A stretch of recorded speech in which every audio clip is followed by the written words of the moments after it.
Liburanlah ke tempat yang sudah terbukti menyenangkan, tapi akan selalu ada orang yang berpetualang ke antah berantah yang kita tidak akan tahu bahayanya seperti apa. Halo viewers, barengan Clipper lagi di sini. Terima kasih buat kalian yang sudah dan selalu mendukung channel ini untuk terus memberikan hiburan dan penjelasan dari film-film kesayangan kita. Dan untuk kali ini, Clipper akan ngasih klip dan review tentang kisah para petualang yang salah memilih tempat untuk berlibur. Film ini berjudul Hillwalker tahun 2022, bercerita tentang sekelompok liburaners yang berhiking cerengek di sebuah lembah terpencil. Liburan yang tadinya menyenangkan pun berubah saat lembah yang mereka pilih adalah sarang para pemburu gila. Penasaran seperti apa kisahnya? Tonton sampai habis, subrek dan kasih tahu teman-teman kalian. Cerita berawal dari pelarian seorang model majalah Soek yang sedang dikejar para pemburu gila. Agar larinya semakin cepat, wanita ini pun melepaskan sepatu branded hasil kredit si Mamang Cebu.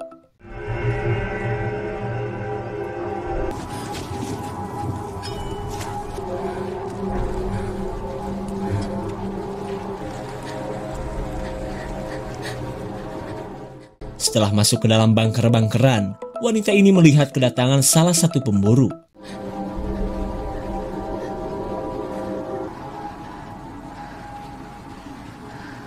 Merasa sudah aman, si teteh glowing mengecek keadaan.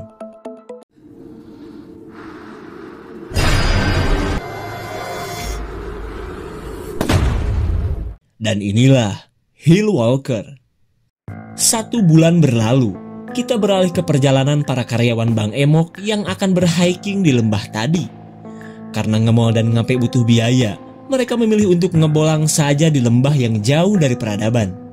Setelah beberapa jam OTW, mereka berhenti untuk lanjut berhiking. Karena mereka ingin merasakan sensasinya jauh dari hingar-bingar kota, terutama dari tetangga yang doyan karaokean meskipun vokal dan musik balapan. Racing kali ah. Lalu, wanita yang bernama Miriam berharap suasana adem di sini menjadi terapi atas penyakit kankernya. Karena ia sudah bosan dengan pengobatan transfer penyakit ke ikan cupang yang selama ini rutin ia lakukan. Kemudian, Lisa yang sudah berpengalaman ngabolang menerangkan tentang jalur yang akan mereka tempuh. Karena bukan cuma jalanan yang berkabut, mereka pun akan melewati medan ekstrim.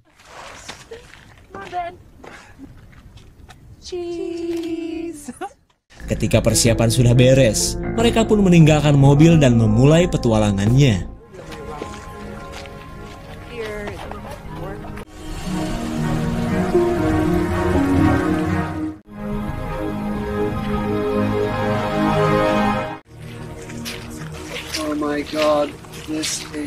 Setelah melewati jalan setapak, kini mereka harus melintasi trek ekstrim yang dipenuhi semak belukar. I think marshes have reeds and stuff. Moon around here. Yeah, except there's no plants on the moon. Maybe there was an asteroid strike. Betapa kagetnya Miriam saat melihat sosok bertopeng yang menenteng bedil. Namun ketika ia cek kembali, orang misterius itu sudah menghilang. Dirasa cuma halusinasi, Miriam pun mengabaikannya. Kemudian, mereka pun melanjutkan perjalanannya. Tapi tak lama berselang, Miriam heran karena suaminya tidak kelihatan. Ternyata, suami Miriam sudah terkapar di jurang cetek. Lalu, pria bernama Ray ini menyesal karena hanya gara-gara selfie, ia kepleset hingga tertusuk serpihan kayu. Kemudian, Lisa bergegas melakukan P3K atau pertolongan pertama pada ketolilan. Tapi untuk menghindari pendarahan, Lisa tidak mencabut kayu tersebut.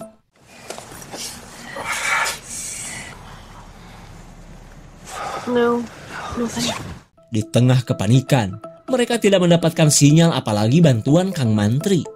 Lalu, mereka melanjutkan perjalanan karena siapa tahu aja ada rumah warga.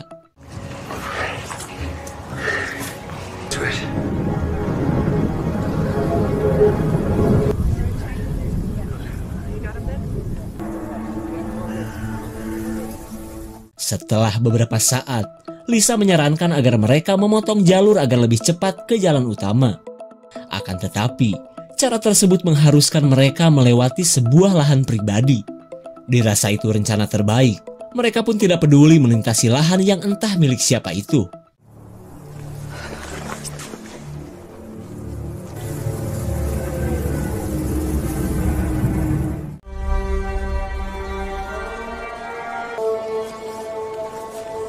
Wonderful. Setibanya di pagar pembatas, Lisa khawatir jika masuk ke lahan orang ini akan menjadi masalah. Bahkan, ia melihat jika si pemilik jelas-jelas melarang siapapun masuk ke dalam wilayahnya. Karena tak mau ambil resiko, Lisa menyuruh yang lain untuk menunggu. Sementara ia akan kembali ke mobil untuk meminta bantuan. Setelah sempat berbeda pendapat, Miriam pun akhirnya setuju hitung-hitung istirahat karena suaminya sudah aduh-aduhan. Sure. Okay. Be careful, please. How so?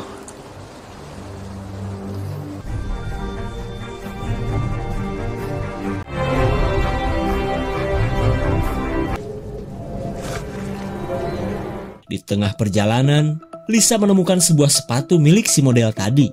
Terlihat ia pun heran kok bisa-bisanya ada sepatu mahal di tempat ini. We're leaving now, okay? Ketika Ray kian melemah, Miriam mengajak teman-temannya untuk melewati lahan terlarang ini. Karena ia tak mau jika sampai Ray mati hingga ia menjadi janda yang kelayaban di sosmed. Rencana itu pun mengakibatkan cekcok terlebih karena Lisa sedang mengusahakan bantuan. Namun karena Miriam kekeh, Ben dan Susan terpaksa mengikuti rencana temannya ini. You know, it makes you wonder why people get so precious. What is that smell?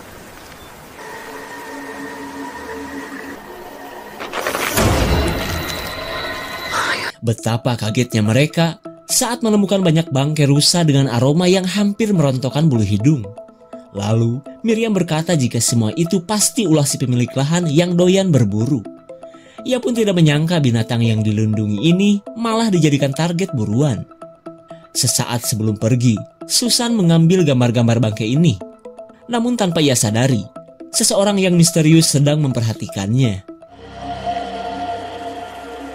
I don't know if now is a good time. Tak jauh dari lokasi tadi, mereka berpapasan dengan si pemilik lahan yang bernama Neil. Gak asing lagi kan dengan mobil ini? Tak lama kemudian, orang misterius tadi datang setelah melihat kelakuan Susan tadi. Saat kelompok Neil bertanya, Miriam mengatakan jika ia dan teman-temannya hanya numpang lewat di kawasan ini. Terlihat Miriam pun khawatir jika keberadaan mereka membuat Neil marah. Akan tetapi, pria bewokan ini malah kasihan dengan kondisi Ray yang terluka. Lalu, ia mengajak mereka ke rumahnya untuk segera mengobati kaki Ray. Meskipun merasa khawatir, Miriam dan teman-temannya tak punya pilihan lain. Dan hingga pada akhirnya, mereka pun menerima tawaran pria burik ini.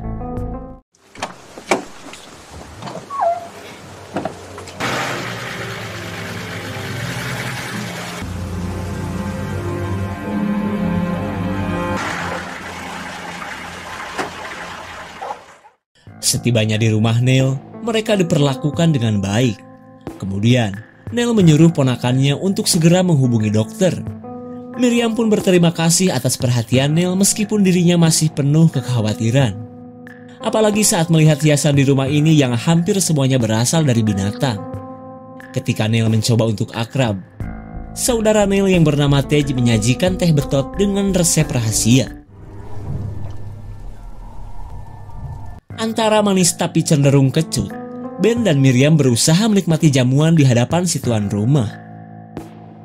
Selang beberapa saat, Neil mengatakan jika ia tahu bahwa Susan selalu memotret di sepanjang jalan.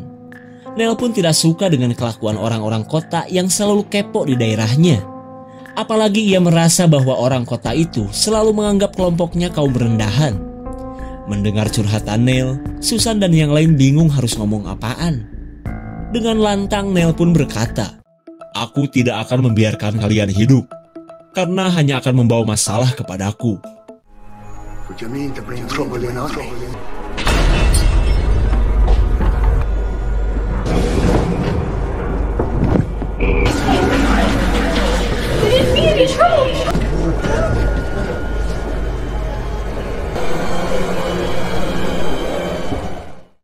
Singkat cerita, Ben dan teman-temannya disekap oleh Neil yang merupakan kelompok pemburu di awal film tadi. Lalu, Neil yang telah mengecek hasil kamera mengancam Ben untuk mengatakan di mana keberadaan Lisa. Dengan terpaksa, Ben akhirnya menceritakan tentang apa yang sedang dilakukan Lisa saat ini. Mendengar hal itu, Neil dan Tej bergegas untuk memburu Lisa.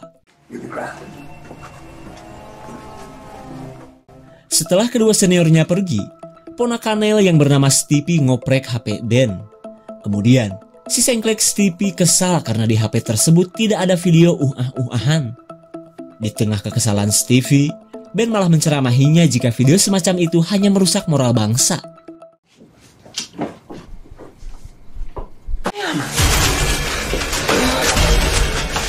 Most of them are on two legs. Tanpa diduga, kemarahan Stippy berujung maut bagi Ben.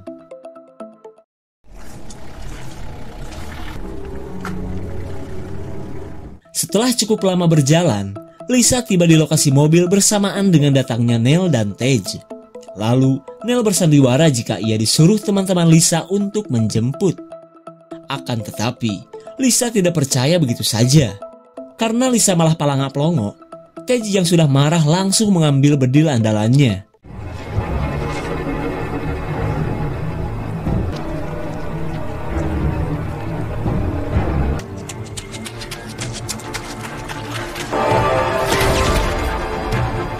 Di tengah perburuan Tej, kita kembali kepada Stippy yang kebelet ngompol nikmat. Kali ini, ia mendatangi Miriam yang bagaikan artis Hollywood. Sementara itu, Ray tidak bisa berbuat banyak saat penjahat lobang ini mengganggu istrinya. Sure, we had him tied up, but sure, it was only the crack. Don't you lay a finger on Did laser eyes? Can you breathe fire?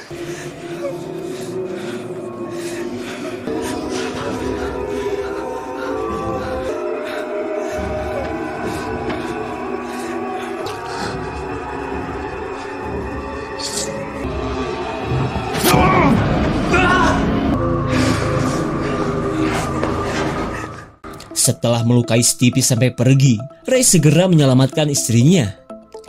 Akan tetapi, Ray yang kehilangan banyak darah akhirnya sekarat. You're coming with me.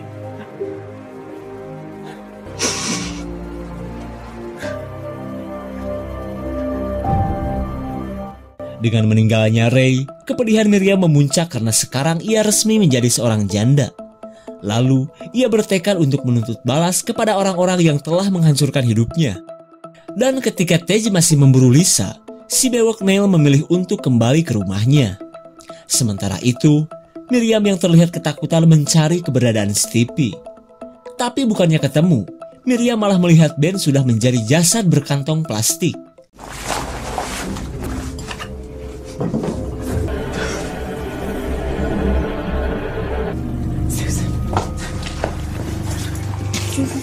Setelah menemukan Susan, Miriam menceritakan tentang apa yang telah terjadi.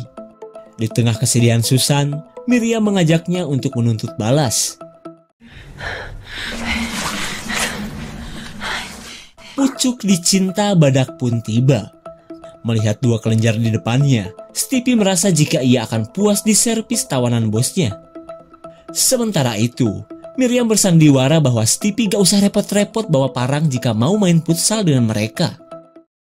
Dare me now, woman. I could get up in the winds. Move and I'll cut your throat. Sial sekali, bukannya mendapatkan kepuasan, Stippy malah diperlakukan seperti guk-guk. Kemudian, Miriam mengancamnya untuk menunjukkan jalan keluar dari lahan si bewok Neil. Tapi tak lama kemudian, Neil menghubungi Stippy. Nama cute tapi kelakuan gabrut. Lalu, Miriam mengatakan bahwa kini gilirannya untuk balas dendam. Ia pun menceritakan tentang apa yang telah dilakukan Stippy kepada suami dan teman-temannya. Jelas saja, Neil marah besar karena Stippy sudah membunuh dua tawanannya dan bukannya menjaga mereka. Kemudian, Neil bergegas untuk segera menuju rumah. Sementara itu, Miriam menyuruh Susan untuk menunggu di luar, karena ia akan memberi kejutan jika Neil sudah tiba di tempat ini. Sure. Sontak Stippy pun kesal karena Miriam membakar properti milik bosnya. Lalu, Miriam dan Susan bergegas membawa kabur Stipe melalui jalur hutan.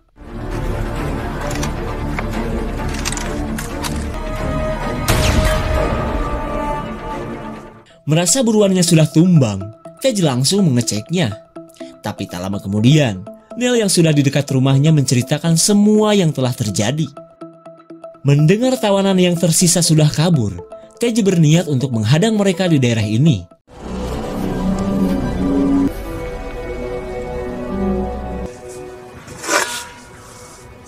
Ternyata, tembakan tadi mengenai Teflon atau senjata Battleground.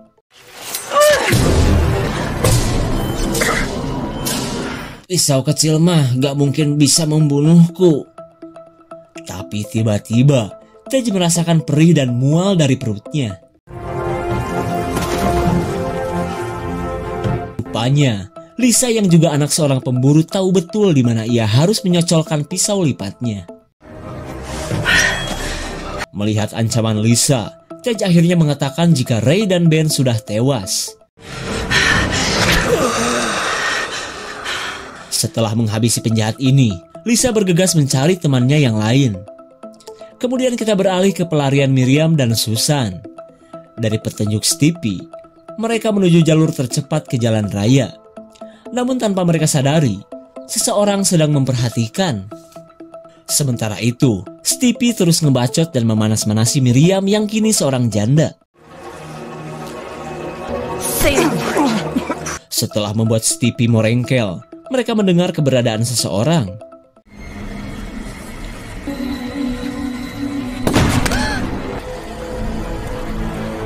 Betapa syoknya Miriam saat Susan tewas dengan pelampung yang bocor. Kemudian, Miriam kabur menghindari tembakan yang belum ia ketahui siapa pelakunya. Tapi tiba-tiba, Stipe berhasil menghadangnya. Lalu, Stipe masih saja berharap untuk bisa menikmati kelenjar asal kota ini.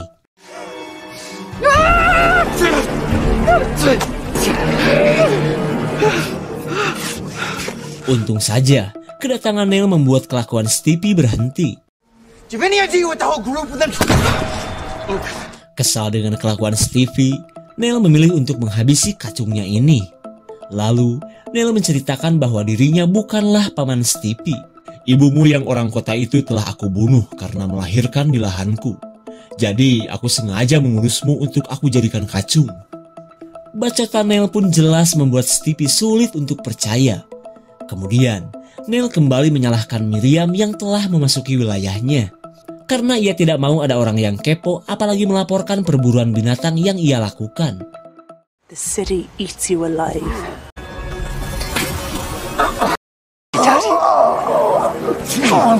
Ready now, huh? Akhirnya, Stipe berhasil menghabisi Neil yang telah membunuh ibunya. Dan kali ini, Stipe akan melampiaskan kemarahannya lagi kepada Miriam yang susah ia dapatkan.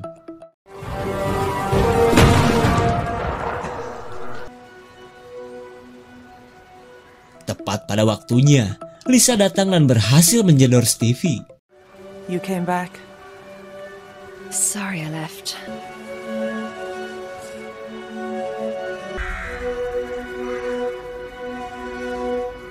Karena kelompok pemburu ini sudah habis, berarti film sudah selesai. Berawal dari kelakuan para pemburu ilegal, Neil dan yang lain tidak suka jika ada orang asing ke lahan milik mereka. Apalagi kedatangan para pendatang selalu selfie di lahan miliknya. Gak mau dong jika sampai para pendatang itu melaporkan kelakuan mereka ke polisi. Makanya, Neil dan kelompoknya selalu menghabisi para pelancong atau backpacker sejak dulu. Nah, yang jadi masalah, Miriam dan teman-temannya malah masuk ke lahan para pemburu ini. Karena pada saat mereka di lembah, Stipe tidak melakukan apapun dan mengabaikan mereka. Dan setelah melewati banyak rintangan, Miriam dan Lisa berhasil selamat meskipun kehilangan 3 temannya. Segitu saja untuk Cliff dan review kali ini. Tonton video di Clipper lainnya ya. Terima kasih dan sampai jumpa.